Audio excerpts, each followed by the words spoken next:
Ah, the high-energy atmosphere of today's corporations, the financial data, the conference calls. The boredom. Come on, you know what every business meeting in the world sounds like. The projected annual revenue over the next 2 fiscal years has been extrapolated using the data attained from the past 10 years, averaged out with the gross national,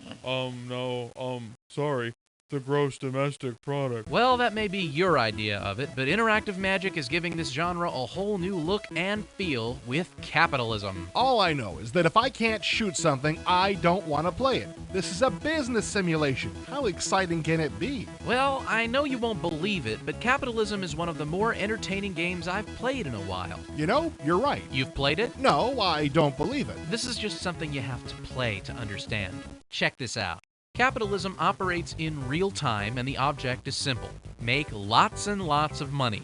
The player starts off with a little bit of personal money to invest and a 50% stake in a corporation. If this is a financial simulator, what's up with this map? When you first start out, none of the competing corporations have any businesses, only money with which to start businesses. So you have to start businesses on this map. And the terrain affects what kind of businesses operate there, right? Yep. And the distance of the businesses from each other also affects the price of the products through shipping costs. So let's see, there's farmland, cities, suburbs, and seaports. What do seaports do? Seaports import products from out of the playing area.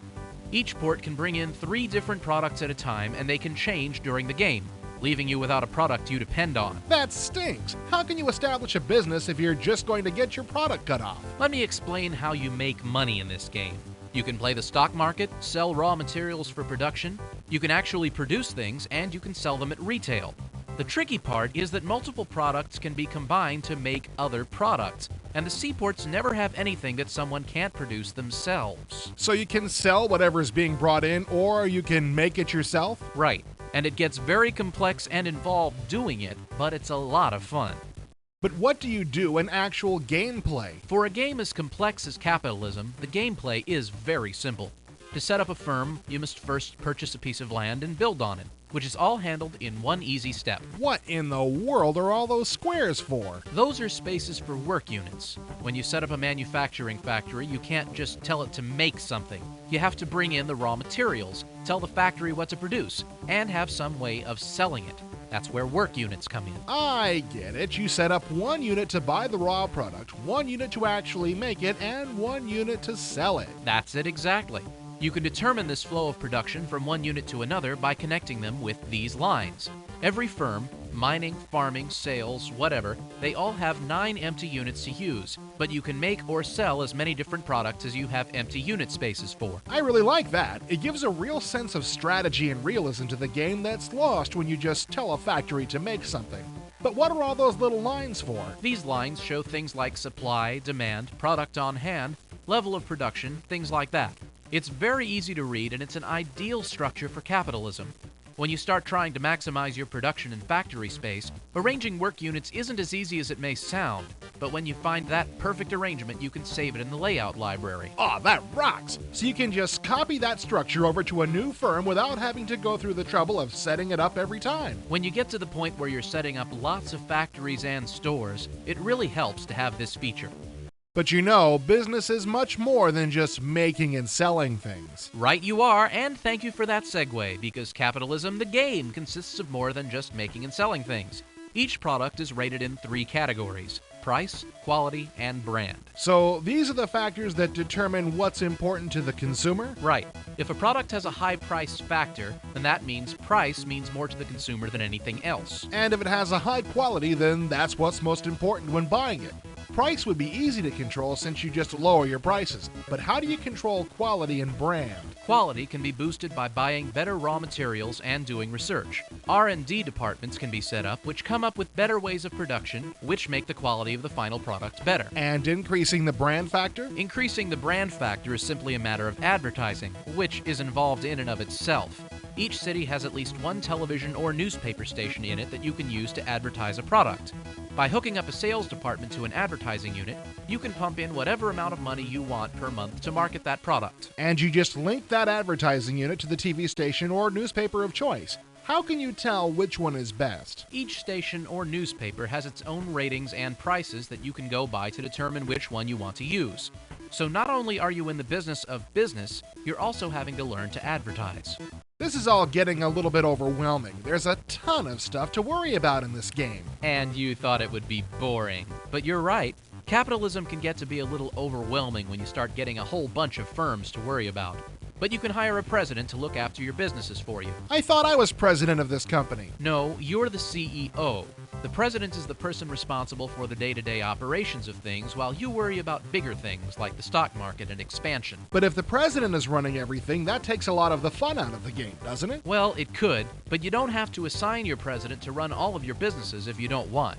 You can assign any businesses you own for the president to control, but you can always turn all of your businesses over to the president. But it's the computer that's running things, so how can I be sure that he Or she will do what I want? There's a list of folks you can hire as president, each with their own attitudes and experience. You just hire the person with the style you like. Once they're hired, you can set their aggressiveness as to how your product's overall ratings are set. But the higher you want your product ratings, the more they'll invest in achieving it. So I can have a president for my retail stores, a president for my factories, and a president for my farms? Unfortunately, no. You can only hire one president at a time, but that's where a strange little quirk was noticed. A president can resign at certain times, leaving you to hire a new president. But if the person that quit still views you favorably, it's possible to turn around and rehire them at a substantially lower salary than what they just quit over. That's not right. When someone quits, they normally don't come back to work and they never get back at a lower salary. That really needs to be fixed. But the features of this game that make it so realistic are all of the reports and information that go along with the game.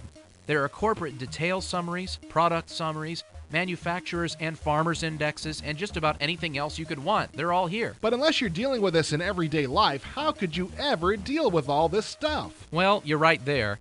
When you first start playing, the sheer amount of numbers can get overwhelming. But as you go along and get more and more into the game, you'll find that these numbers are not just there for show. You'll be wanting this information, and you'll be using it without a second thought. Sounds like there was a lot of thought and attention put into the financial model. These reports are the real deal, the same kind used in everyday business situations. This game could be used in business classes. When you want a simulation, capitalism is as real in financial concerns as you could get. For all of its accuracy and realism, this is still one very good-looking game. These SVGA graphics and photos of actual business firms and people are great. Oh yeah, nothing's been overlooked in this game. You'll be spending a lot of time staring at the screen, and since there's not a lot of action, it helps to have an attractive screen to look at. The interface is easy to use and understand, since you can do anything you need to do with the mouse. But in case you're a keyboard kind of person, most commands have a keyboard equivalent. One of the problems faced by other games of this type, like SimCity 2000, is that it can get kind of tedious after a while. No kidding. Getting there is fun, but after you start making lots of money and everything starts running on its own, there's nothing left to conquer. No real direction to go in. But Interactive Magic has taken care of that problem. While it is possible to play an open-ended game, Capitalism has a set of scenarios included in it that help keep it from becoming too vague. How can you have a scenario in a financial game like this? Oh, that's easy. You might have so many years to get a corporation's revenue up to a certain point. You may have to save a company from bankruptcy, that kind of stuff. This gives Capitalism that little sense of direction that has hampered games like this in the past. For every feature that we've covered in this review, there's got to be 3 that we weren't able to get to. But that's okay, because the more you get into this game, the more fun it becomes. I've got to admit, I never would have thought that something like this could be good, but Capitalism really seems to have it together. Capitalism is just plain fun. There are plans to make a multiplayer version of the game, but right now, Capitalism is just a single-player game. But if you've played and enjoyed games like Master of Orion and SimCity 2000, you must get Capitalism. No financially oriented game can even touch the quality of Capitalism, and every strategy gamer has to put this on their top 10 most wanted list.